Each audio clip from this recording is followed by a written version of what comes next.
नमस्ते दोस्तों, चैनल पर फिर से स्वागत है। आज हम एक ऐसे विषय पर बात करेंगे जो समय, संस्कृति और धर्म से परे है।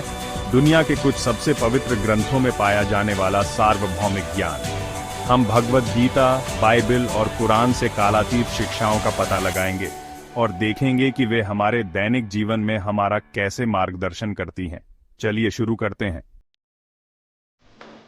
चलिए कर्तव्य और जिम्मेदारी की अवधारणा से शुरू करते हैं। भगवद गीता के दूसरे अध्याय के 46वें श्लोक में भगवान कृष्ण अर्जुन को सलाह देते हैं कि वह फल की इच्छा किए बिना अपना कर्तव्य निभाए। यह हमें परिणामों की चिंता करने के बजाय अपने कार्यों पर ध्यान केंद्रित करना सिखाता है। इसी तरह बाइबल हमें कुलुस्सियों 3:23-20 में याद दिलाती है कि हम पूरे मन से काम करें, मानो प्रभु के लिए काम कर रहे हों, न कि मनुष्यों के लिए। यह हमें हर काम में लगन और ईमानदारी से काम करने का आह्वान है। और कुरान सूरह 4:55 में हमारी जिम्मेदारियों और भरोसे को जिम्मेदारी से पूरा करने के महत्व पर जोर दिया गया है। ये सार्वभौमिक संदेश हमें याद दिलाता है कि कर्तव्य केवल एक काम नहीं, बल्कि एक पवित्र जिम्मेदारी है। चाहे वह काम पर हो, घर पर हो या हमारे समुदायों में, ये शिक्षाएं हमें उद्देश्य और ईमानदारी से कार्य करने के लिए प्रेरित करती हैं।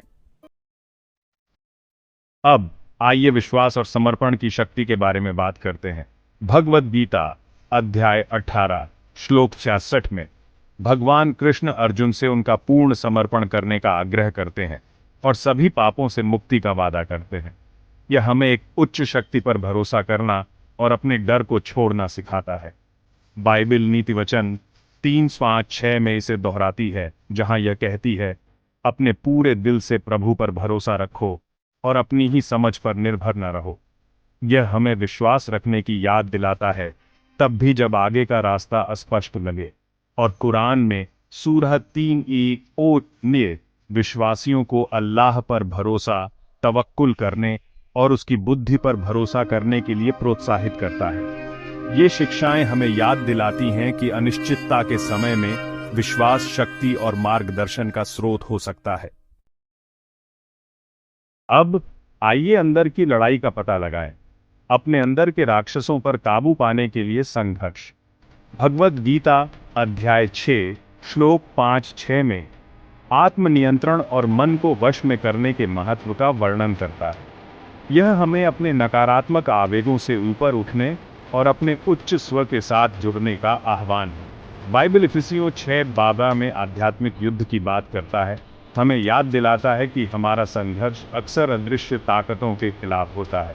ये उन आंतरिक संघर्षों का एक शक्तिशाली रूपक है जिनका हम सभी सामना करते हैं। और कुरान में सूरह 99 आयत 40-41 में अपनी निम्न इच्छाओं के खिलाफ संघर्ष पर चर्चा की गई है, जिसे नफ्स कहा जाता है। यह आंतरिक जिहाद खुद का सबसे अच्छा संस्करण बनने का प्रयास करने के बारे में है। ये शिक्षाएं हमें याद दिलाती हैं कि सबसे बड़ी लड़ाई अक्सर भीतर लड़ी जाती है और जीत आत्म जागरूकता और अनुशासन से मिलती है। करुणा और प्रेम सभी आध्यात्मिक शिक्षाओं के केंद्र में है। भगवद गीता में अध्याय 6 श्लोक 32 में भगवान कृष्ण हमें सभी प्राणियों में ईश्वर को देखना सिखाते हैं। यह दूसरों के प्रति सहानुभूति और दया को बढ़ावा देता है। बाइबल मत्ती 22:33-30 में इस पर जोर देती है, जहां यीशु कहते हैं कि सबसे बड़ी आज्ञाएं हैं परमेश्वर से प्रेम करना और अपने पड़ोसी से अपने समान प्रेम करना। यह एक सार्थक जीवन जीने के लिए एक सरल लेकिन गहरा मार्गदर्शन है। और कुरान में सूरह 21:107 पैगंबर मोहम्मद को सभी दुनिया के लिए रहमत के रूप में वर्णित करता है। इस्लाम में करुणा के महत्व पर प्रकाश डालता है। ये शिक्षाएं हमें याद दिलाती हैं कि प्रेम और करुणा केवल गुण नहीं है, बल्कि एक पूर्ण जीवन का सार है। अंत में आइए आंतरिक शांति के मार्ग के बारे में बात करते हैं। भगवद गीता अध्याय 2 श्लोक 66 में समत्व की स्थिति का वर्णन करता है, एक संतुलित मन जो बाहरी परिस्थितियों से अविचलित रहता है। बाइबल फिलिपियों 4:7 में परमेश्वर से मिलने वाली शांति की बात करता है, एक ऐसी शांति जो सारी समझ से परे है। यह एक अनुस्मारक है कि सच्ची शांति भीतर से आती है। और कुरान में सूरह 13:28 हमें बताता है कि अल्लाह का स्मरण दिल को सुकून देता है।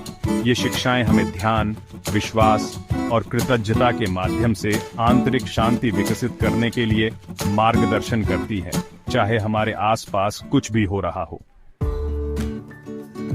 और ये रही भगवद गीता, बाइबल और कुरान से कालातीत ज्ञान। ये शिक्षाएं हमें याद दिलाती हैं कि हमारे मतभेदों के बावजूद हम समान मूल्यों को साझा करते हैं, जो हमारा मार्गदर्शन कर सकते हैं एक अधिक सार्थक और शांतिपूर्ण जीवन की ओर। अगर आपको यह वीडियो पसंद आया तो लाइक, शेयर और सब्सक्राइब करना न भूलें ऐसे ही और कंटेंट के लिए। मुझे कमेंट्स में बताएं कौन सा पाठ आपको सबसे ज्यादा पसंद आया। अगली बार तक अपना ख्याल रखें और प्रेरित रहें।